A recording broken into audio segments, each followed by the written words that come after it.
কিন্তু কবর পাকা করা জায়েজ না। কবর পাকা করা জায়েজ নাই, তবে 3 শ্রেণীর মানুষের কবর পাকা করা জায়েজ। উঁচু মাজার দেখো, ভেঙে মাটির সাথে গুড়িয়ে দাও। যারা তোর মাথায় টুপি পরা শিখাইলো, যারা তোরে মসজিদের ইমামতির মর্যাদায় ভূষিত করলো, যারা মানুষকে আলেমকে মহব্বত করতে শিখাইলো, তাদের দরবারে হাত দিয়া তুমি বাঁচতে চাও? কোরআন হাদিসের দলিলের বাইরে যত মাজার আছে সব মাজার ভেঙে গুড়িয়ে দাও। নবী ক্ষমতা পাওয়ার পরে আলীকে ডাক দিয়ে বলেছিলেন, আলী মদিনায় যত রকমের উঁচা উঁচা কবর দেখবা, মাজার দেখবা, সব ভেঙে গুড়িয়ে দাও। ইদানিং কিছু মাজারের ভিতরে তারা আগুন লাগিয়ে দিয়েছে। আমি মনে করি যারা আমাদের এই জিয়ারতের জায়গাকে আগুন দিয়ে পুড়িয়ে দিয়ে মাজার ভাঙা শুরু করেছে, আমি মনে করি তারা দুর্বৃত্তকারী, এই সুন্দর বাংলাদেশের সম্প্রীতিকে বিনষ্টকারী। সাল্লাল্লাহু আলাইহি সাল্লাম কবরের উপরে অনেক উঁচা করে যে পাকা করা হয়, সুন্দর করে উঁচু করে, সেগুলোকে ভেঙে মাটির সাথে মিশিয়ে দিতে বলেছেন নবী করিম সাল্লাল্লাহু আলাইহি ওয়াসাল্লাম। আলেমদেরকে নির্দেশ করে। আসসালামু আলাইকুম ওয়া রাহমাতুল্লাহি ওয়া বারাকাতুহু। যারা আমার এই ভিডিওটি দেখছেন দেশে ও প্রবাসে সবাইকে আন্তরিক মোবারকবাদ। দর্শক শ্রোতা, আপনারা দেখেন বেশ কয়েকদিন পর পরই মাজারের উপরে আক্রমণ করা হয়, ভেঙে ফেলা হয় এবং কি সেখানে আগুন ধরে পুড়িয়ে দেওয়া হয়। দর্শক শ্রোতা, তারা শিরিক এবং কি বেদাত করার কারণে। দর্শক শ্রোতা, এই বিষয়ে কোরআন হাদিস কি বলে? আসলে কোনো বুজুর্গ ব্যক্তির তার কবরকে পাকা করা যাবে বা রওজা বলা যাবে নাকি, এই বিষয় নিয়ে আহলে সুন্নাতুল জামাত এবং কি জামাতের উলামায়ে কেরামের মধ্যে পাল্টাপাল্টি জবাব রয়েছে। আজকে আপনাদেরকে সেই বিষয়গুলো তুলে ধরার চেষ্টা করব। দর্শক শ্রোতা, কথা না বাড়িয়ে প্রথমে চলুন আমরা দেখে আসি জামাতের উলামায়ে কেরাম এই বুজুর্গ ব্যক্তির কবর পাকা করা সম্পর্কে এবং কি মাজার ভেঙে ফেলা সম্পর্কে তারা কি বলে, সেই ভিডিওটি দেখে আসি। কিন্তু কবর পাকা করা জায়েজ না। পরিষ্কার মুসলিমের হাদিস, সহিহ মুসলিম, নাহা রাসূলুল্লাহ সাল্লাল্লাহু আলাইহি ওয়াসাল্লাম আইয়ুজসিসাল কুবুর। কবর পাকাকে আল্লাহ রাসূল নিষেধ করছেন। এজন্য কবর পাকা করা সুন্নতের খেলাফ, বিদআত। এটা কি? ওখানে আগরবাতি মোমবাতি জ্বালানো বেদাত। কবর তোয়াফ করা হারাম, আর কবরে সেজদা করা শিরকে আকবার। এভাবে কবরকে গরু ছাগল না ঢুকে দেওয়াল দিয়ে আপনি সংরক্ষণ করবেন, তাতে সমস্যা নাই। সেখানে ফুল গাছ লাগাবেন, তাতেও সমস্যা নাই। কিন্তু লাল শালু কেন পেঁচাবেন? যদি আল্লাহওয়ালা পীর সাহেবের কবরে পেঁচাইতেই হয় তো দামি রং না লাগাইবেন, সবুজ আর সাদা। লাল কেন পেঁচাবেন? লাল তো এটা ভালো আলামত না, এটা তো রেড সিগন্যাল, এটা তো বিপদের বার্তা বহন করে। উঁচু মাজার দেখো, ভেঙে মাটির সাথে গুড়িয়ে দাও। মাজারে আগরবাতি দেয়া যাবে? মোমবাতি। অনেক মাজারের উপরে লম্বা মশারি টাঙানো আছে না নাই? ওর বাবারে মশাই কামড়ায়, কত বড় ডাকাত। এই কোরআন হাদিসের দলিলের বাইরে যত মাজার আছে সব মাজার ভেঙে গুড়িয়ে দাও। কোরআন হাদিসের বাইরে যত পীরের খানকা আছে সব পীরের খানকা আগুন দিয়ে জ্বালিয়ে দাও। যদি মাজারগুলো ভেঙে দেওয়া হয় তাহলে যারা কবরে শায়িত আছে তাদের সাথে বেয়াদবি করা হবে কিনা। তো দেখুন, কবরের উপরে পাকা করা থাকলে বা গম্বুজ থাকলে এটা আল্লাহ সাল্লাল্লাহু আলাইহি ওয়াসাল্লাম ভেঙে দিতে বলেছেন, যেটা মাটির সাথে মিশিয়ে দিবে। তো এখন আপনার যিনি ওখানে শায়িত আছেন, একজন বুজুর্গ ব্যক্তি, তো তার সম্মানটা বেশি না রাসূল সাল্লাল্লাহু আলাইহি ওয়াসাল্লামের নির্দেশটা সম্মানটা বেশি? অবশ্যই রাসূল সাল্লাল্লাহু আলাইহি ওয়াসাল্লামের সম্মান বেশি। নবী বলেছেন, আলী ছাড়বে না কোন ছবি মূর্তি, সবকে ভেঙে খান খান করে দাও। তুমি ছাড়বে না কোন উঁচু কবর, তুমি সবকে ভেঙে সমান করে দাও। এই উপমহাদেশ থেকে শিরিক বিদাতের শিকড়, আখড়া, খানকা, মাজার ভেঙ্গে চুরমার করে নিশ্চিহ্ন করে দিতে হবে ইনশাআল্লাহ। কিয়ামত পর্যন্ত যেন মানুষ না বুঝে, ইতিহাস হয়ে যেন থাকে যে বাংলাদেশে বহুদিন পূর্বে শুনেছি শাহজালালের মাজার ছিল, এখন আর নাই। এইরকম ইতিহাস তৈরি করার দরকার। বাইজিদ বোস্তামীর মাজার ছিল, জীবনে বাইজিদ বোস্তামী দেশে আসেননি। বিশ্ব নবী ক্ষমতা পাওয়ার পরে আলীকে ডাক দিয়ে বলেছিলেন, আলী মদিনায় যত রকমের উঁচা উঁচা কবর দেখবা, মাজার দেখবা, সব ভেঙে গুড়িয়ে দাও। কিসের মাজার? নিরাপদ জায়গা, বিড়ি আর সিগারেট খাওয়ার জন্য টয়লেট। অনেকে এদিকে ধোঁয়া ছাড়ে, আরেকদিকে ছাড়ে। কথা বলছেন না কেন? আর সবচেয়ে নিরাপদ জায়গা গাঁজা খাওয়ার জন্য এখন বাংলাদেশের মাজারগুলো। নবী করিম সাল্লাল্লাহু আলাইহি সাল্লাম কবরের উপরে অনেক উঁচা করে যে পাকা করা হয়, সুন্দর করে উঁচু করে, সেগুলোকে ভেঙে মাটির সাথে মিশিয়ে দিতে বলেছেন নবী করিম সাল্লাল্লাহু আলাইহি সাল্লাম। আলী জানকে নির্দেশ করেছেন। রাসূলুল্লাহ সাল্লাল্লাহু আলাইহি সাল্লাম কবরের উপরে পাকা করা তো দূরের কথা, বাইরের মাটি এনে একটু উঁচু করতেও নিষেধ করেছেন। কবরের উপর চুন লাগাতে, কাঁচা কবরে চুন লাগাতেও নিষেধ করেছেন। কবরের উপরে সৌধ বা কিছু বানাতে নিষেধ করেছেন। কবরে কিছু লিখতে নিষেধ করেছেন। এগুলো নিষেধ করেছেন, অর্থাৎ হারাম। দর্শক শ্রোতা, আপনারা দেখতে পেয়েছেন যে জামাতের ওলামা কেরাম বা অন্য অন্য মাসলাকের ওলামা কেরাম কিন্তু তারা বলেছেন যে কবর পাকা করা এটা যাবে না, কবর পাকা করা থাকলে সেটা ভেঙে দাও, উঁচু মাজার যেখানে দেখবা, উঁচু কবর দেখবা, সেটা ভেঙে দাও।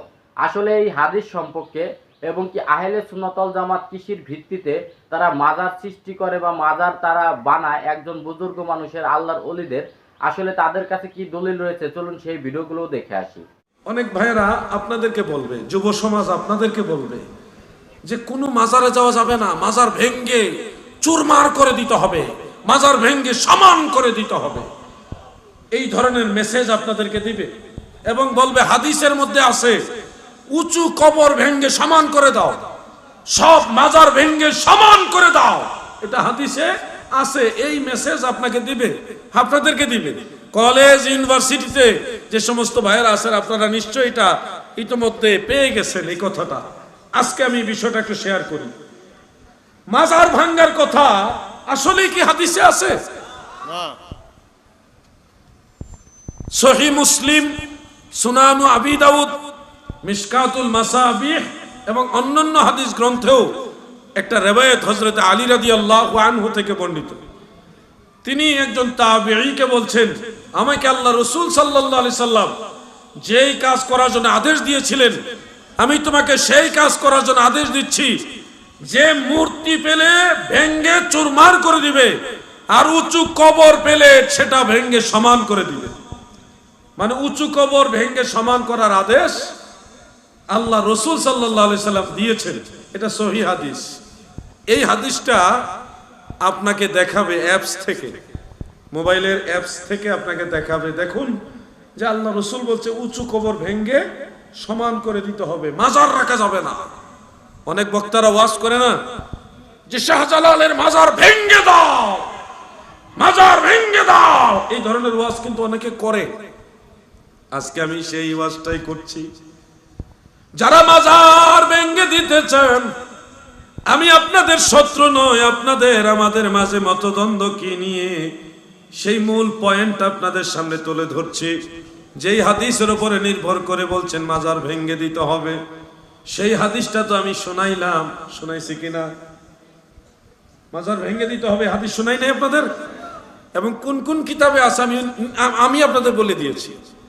আমার যদি উদ্দেশ্য খারাপ হতো বা উদ্দেশ্য প্রণোদিত বা আমার ব্যক্তিগত স্বার্থ হাসিলের জন্য আলোচনা করতাম, তাহলে আমি কিন্তু হাদিস না বইলা একতরফা আলোচনা করতাম। আমি আগে মাজার ভাঙ্গার যে দলিল ওনারা দেয় ওটা আগে শুনাইলাম। এবার আমরা ওই হাদিস পড়ার পরেও কেন মাজার ভাঙ্গি না, বরং মাজার জিয়ারত করতে যাই কেন, এটার একটা কারণ কি, এরপরে কোন আমরা মাজার ভাঙ্গি না, উঁচা কবর ভাঙ্গি না, আমরা আরো উল্টা কবর জিয়ারত করি, মাজার জিয়ারত করি, এই হাকিকতটা একটু বলে দিই। আপনাদের জানা দরকার আছে কিনা? কারণ কথায় কথায় টানে, কথায় কথা টানে। এই জন্য প্রাসঙ্গিক এই কথাটা আমি আপনাদের সংযুক্ত করে দিচ্ছি। প্রিয় ভাইয়ের আমার, সহিহ বুখারীর মধ্যে উল্লেখ, হযরত আনাস ইবনে মালিক সহ আরো অন্যান্য সাহাবীরা বর্ণনা করেছেন।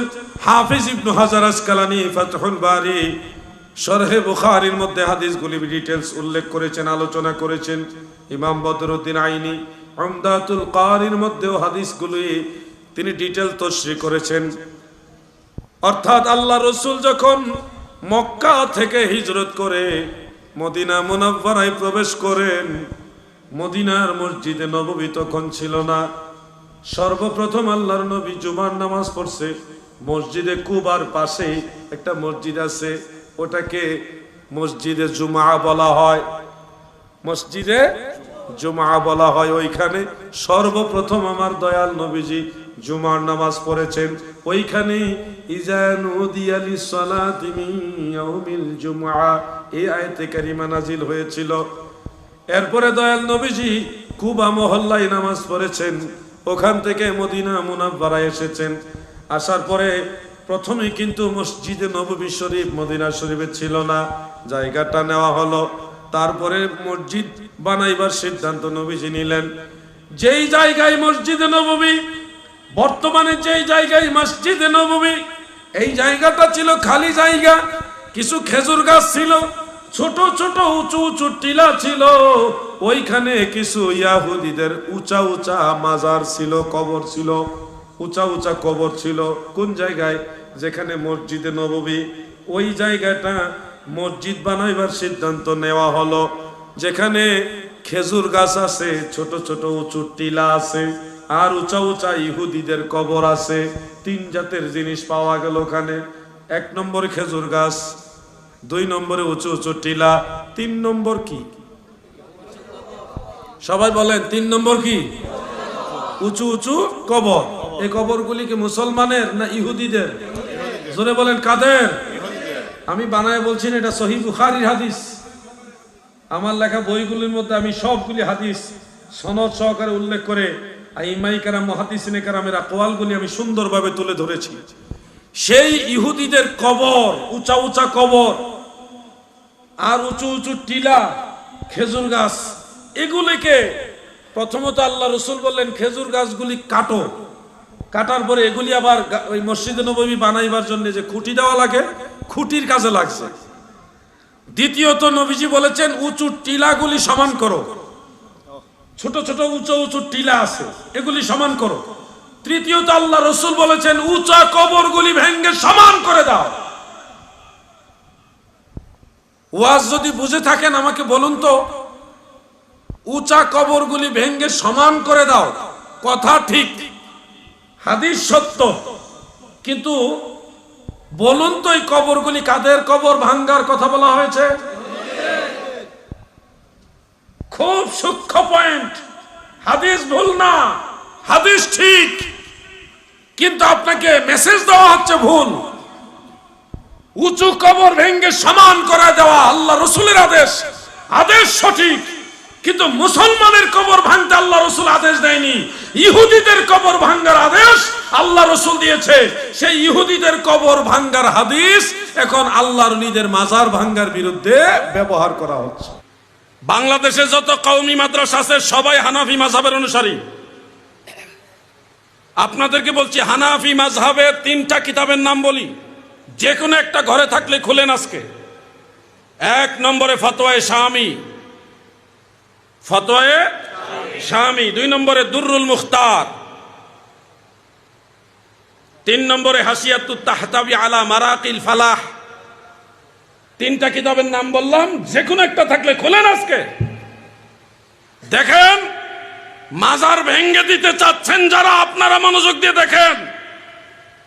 সাধারণ মুসলমানদের কবর পাকা করা জায়েজ নাই, কিন্তু 3 শ্রেণীর মানুষের কবর পাকা করা জায়েজ।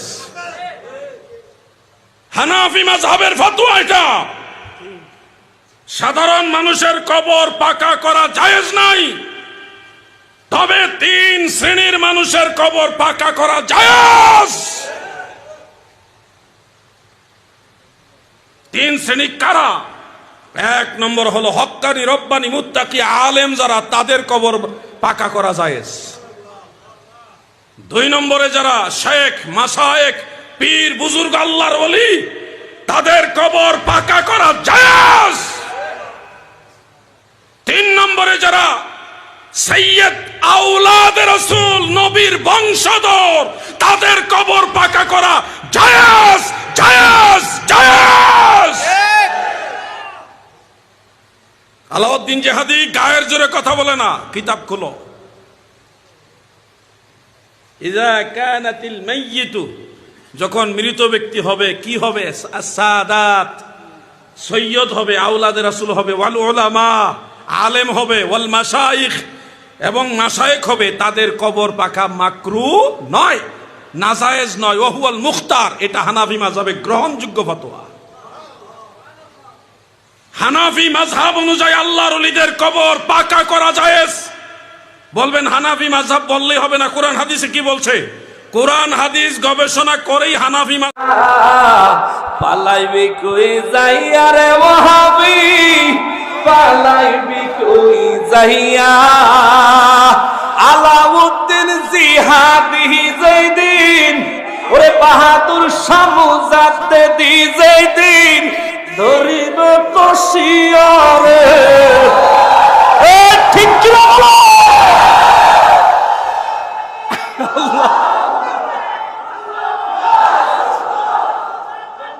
জিন্দাবাদ জিন্দাবাদ, হুশিয়ার হুশিয়ার মারহাবা, জিন্দাবাদ মাশাআল্লাহ। স্লোগান হোক হুশিয়ার শাবাশ, ভয় করি না আল্লাহ। জিন্দাবাদ। ঠিক আছে ঠিক আছে, মাশাআল্লাহ, মারহাবা মারহাবা। আমার হঠাৎ করে মনে পড়লো আর কি, বহু আগে আইসক্রিমওয়ালার ব্যানগাড়ি শুনছিলাম, এটা একটা গানের লাইন, যদিও গান হইছে পরে, এটা একটা ইসলামী সঙ্গীত। পালাইবি কই যাইয়া রে মানুষ, পালাইবি কই যাইয়া, আজরাইল আসিয়া যেদিন বান্ধিবে কষিয়া। এটা কিন্তু গজল, কিন্তু ফকিন্নির ফুলারা কালকা কইব নকশবন্দি গান গাইয়া গেছে। তোর আব্বার মাথা ফকিন্নির ভূত, তুই গানও চিনস না, শানও চিনস না, দুনিয়া আইছত কীর্তি বলাৎকার করার জন্য নাকি, মাজার ভাঙার জন্য নাকি?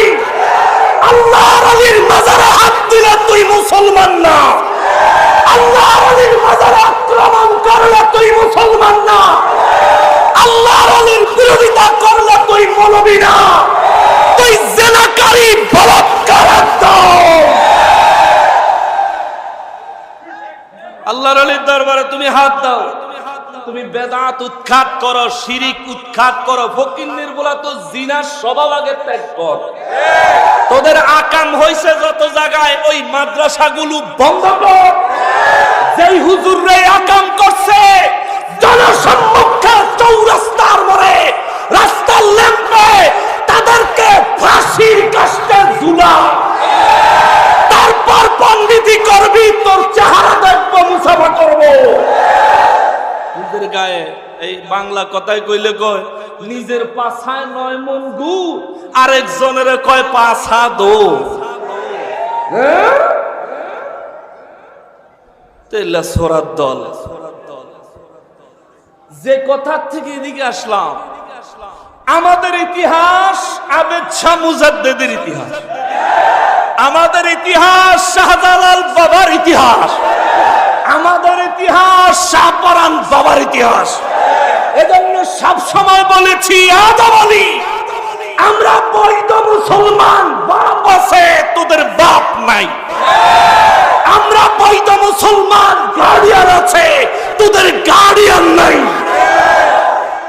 36 বছর পরেও আবেদ শাহ মুজাদ্দেদি আল মাদানী রাহিমাহুল্লাহু তাআলা আনহুর নামে ওরস হয়, লক্ষ লক্ষ মানুষ জমায়েত হয়, আল্লাহ এবং তার রাসূলকে স্মরণ করে, তাকওয়া হাসিল করার চেষ্টা করে। তোদের হুজুররা মরলে শিয়াল কুকুরের মতো খবর থাকে না।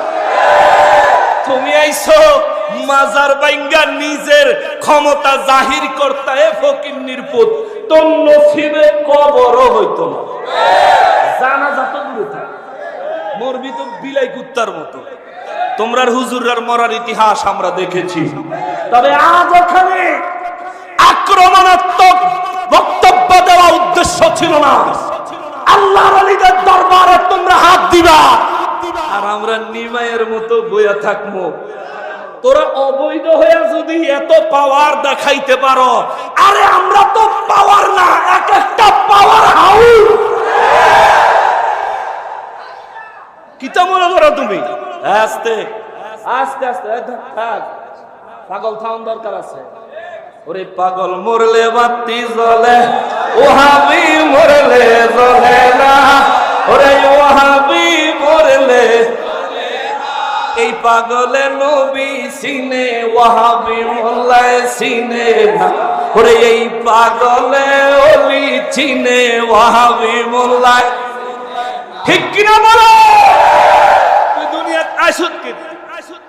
যারা তোর মাথায় টুপি পরা শিখাইলো, যারা তোরে মসজিদের ইমামতির মর্যাদায় ভূষিত করলো, যারা মানুষকে আলেমকে মোহাব্বত করতে শিখাইলো, তাদের দরবারে হাত দিয়া তুমি বাঁচতে চাও? শুনেছি শাহপরান বাবার মাজারে আঘাত কইরা বাড়ির যাওয়ার সময় 6টা শেষ, 2 দিন পরে লিডারে বেড়ির লগে ধরা গেছে। মাশাআল্লাহ মাশাআল্লাহ মাশাআল্লাহ রে, মাশাআল্লাহ মাশাআল্লাহ, কি চরিত্র! হ্যাঁ, সব চরিত্র জমা রাখছে 501 নম্বর চরিত্রের ফাইল জমা রাখছে 501 নম্বরে, ঠিক কিনা বলে? ভালো হয়ে যাও ভাই, ভালো হয়ে যাও, ভালো হয়ে যাও। হয়তো টার্গেট করবা নকশবন্দিরে খাইবো, কত নকশবন্দি পয়দা হয়ে গেছে, কয়টা খাবে? এক ফারুকি খাইয়া এক ফারুকিরে শহীদ করার অপচেষ্টা কইরা বাংলার ঘরে ঘরে ফারুকি জন্ম হয়েছে, ঠিক কিনা বলেন? যে কথাটা বলছিলাম শোনেন, শিরিক বিদআতের ফতোয়া। আজকে শিরিকেরও দাফন দিব, বেদাতেরও দাফন দিব না। আপনাদের কষ্ট হবে? আমি জিয়াদি বাইরে কইছি ভাই 10-12 মিনিট কই, বাই কয় বেলে 20 মিনিট কইেন, অহন্দি কয় মিনিট গেছে গা? হ্যাঁ, সম্মানিত হাজিরিন শোনেন, এই বসেন না ভাই, বসে দাও, হ্যাঁ একটু বসে দাও, আর কেউ আসা যাওয়া করবেন না। আমি যে আয়াতটা তিলাওয়াত করেছি, আল্লাহ বলতেছেন ওয়ামা আরসালনা মির রাসূলিন ইল্লা লিইউতাআ বিইذনিল্লাহ, আমি আল্লাহ রাসূল পাঠাইছি কারণ হলো আমার নির্দেশ তোমরা আমার রাসূলের গোলামি করবে। কখনো সাকসেস হতে পারবে না। আপনারা দেখেছেন ইদানিং কিছু মাজারের ভিতরে তারা আগুন লাগিয়ে দিয়েছে, কথা বলেন ঠিক কিনা বলেন? ইদানিং দেখেছেন, গত পরশু দিনে দেখেছেন এক মাজারকে অসংখ্য লোক মিলে দিনে দুপুরে তারা ভেঙেছে, কথা বলেন ঠিক কিনা বলেন? এটা কি উচিত? এটা কি উচিত? সাধারণ একটা কবরে কি আগুন ধরানোর অধিকার আপনার আছে? আমরা মাজার পূজা করি না, আমরা মাজার জিয়ারত করি। আমরা জানি আল্লাহ ছাড়া কাউকে সিজদা করা জায়েজ নয়, আমরা মাজারে সিজদা করি না, আমরা মাজার জিয়ারত করি। যদি কোনো মাজারে অসামাজিক কাজ হয়, যদি কোনো মাজারে শরীয়ত বহির্ভূত কাজ হয়, আমরা সবাই মিলে তা প্রতিহত করব। কিন্তু আপনি কেবা কারা কোন মাজারে শরীয়ত বহির্ভূত কাজ করতে পারে, হয়ে যেতে পারে, আপনি তাদের বিরুদ্ধে কথা না বলে ডাইরেক্ট ওলি আল্লাহর মাজারকে পুড়িয়ে দেওয়া, ভেঙ্গে দেওয়ার মানি হলো একটা দুর্বিসন্ধি। এর দ্বারা প্রমাণ হয় ওই ১৫০০ বছর থেকে যারা সাহাবায়ে কেরামদের মাজারকে ভেঙ্গে মাটির সঙ্গে মিশিয়ে দিয়েছে, ওরাই বাংলাদেশে প্রোটেকশন করে এই বাংলাদেশে ওলি আল্লাহর মাজারকে ভেঙ্গে দিতে চায়। আমি ইন্টারিম গভর্নমেন্টকে আজকে লাইভের মাধ্যমে বলেছি যে এই দেশে ইসলাম এনেছে আল্লাহর ওলিগণ, যদি ওলি আল্লাহদের মাজার সুরক্ষা থাকে, আমাদের আহলুস সুন্নাত ওয়াল জামাতের উলামায়ে কেরাম আকাবেরদের যদি কথা বলার বাক স্বাধীনতা থাকে এবং আহলুস সুন্নাত ওয়াল জামাতের সঠিক কথাগুলো বলার যদি বাক স্বাধীনতা থাকে, তবে এই দেশ থেকে বৈষম্য দূর হবে।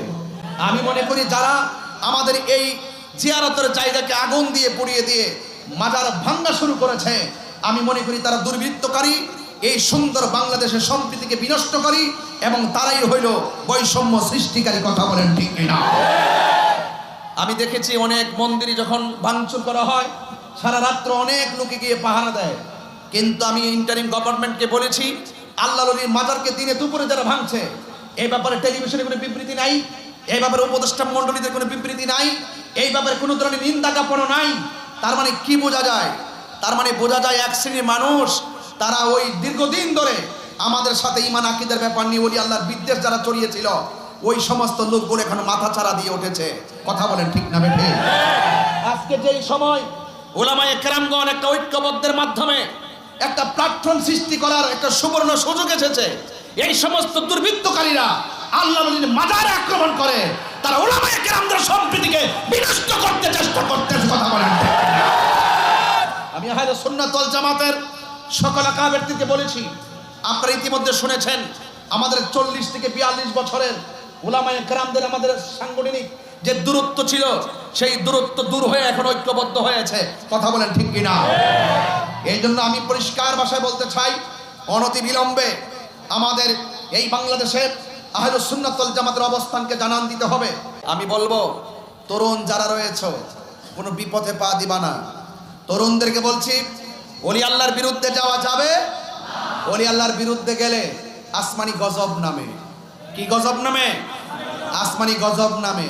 আমি আবারও বলছি, যেই সমস্ত মাজারে শরীয়ত বহির্ভূত কাজ হয়, এটার বিরুদ্ধে সবাই ঐক্যবদ্ধ প্রতিরোধ গড়ে তুলতে হবে। কিন্তু তাই বলে কোন ওলি আল্লাহর মাজারকে ভাঙবেন, এই সুযোগ কাউকে দেওয়া হবে না। কথা বলেন ঠিক কিনা বলেন? এই জন্য ওলি আল্লাহরা কি রওজাতে জিন্দানা মরা, আরো বড় করে জিন্দানা মরা। দর্শক শ্রোতা, আপনারা দেখতে পেয়েছেন আহলে সুন্নাত ওয়াল জামাতের উলামায়ে কেরাম তারা কিন্তু আবু হানিফার মাযহাবের তার এক গ্রন্থ থেকে দলিল তুলে ধরেছে যে 2 শ্রেণী ব্যক্তির অন্তত কবর পাকা করা যাবে, মাজার বানানো যাবে। এক হচ্ছে যারা আলেম আছে, জ্ঞানী ব্যক্তি, তাদের জন্য, এবং কি যারা পীর মাশায়েখ বা ওলিয়া উলিয়া, তাদের কবরকে পাকা করে রওজা বানানো যাবে, সেই বিষয়টি তুলে ধরেছে। আসলে এখন আপনারা লক্ষ্য করেন যে যারা আজকে এই উগ্রবাদিতা সৃষ্টি করছে, যারা আজকে ইসলামের নাম ধরে এই মাজারকে ভাঙছে, আগুন দিচ্ছে, পুড়িয়ে দিচ্ছে, আসলে তাদের কাজটা কি সঠিক হচ্ছে না? যারা শিরিক বেদাত করে তাদেরকে হটিয়ে দেওয়া উচিত ছিল, কোনো মাজারের উপর আক্রমণ না করে। কোনটা ভালো হতো? মাজার ভেঙে কখনো মানুষের আকীদা চেঞ্জ করা যায় না মানুষের বুঝিয়ে শুনিয়ে আকীদা চেঞ্জ করা যায়? তবে এই বিষয়টি আপনারা অবশ্যই লক্ষ্য করেছেন। তবে আজকের এই ভিডিওটি এই পর্যন্তই। ভিডিওটি ভালো লাগলে অবশ্যই লাইক কমেন্ট শেয়ার করবেন এবং কি চ্যানেলটি সাবস্ক্রাইব করবেন। আল্লাহ হাফেজ।